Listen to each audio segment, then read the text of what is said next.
Goedemorgen.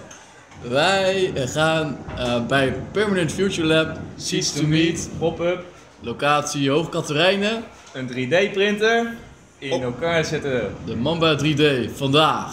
Help je mee, doe je mee. Je vindt ons midden op Hoog Catharijnen. Tot zo. Doei doei.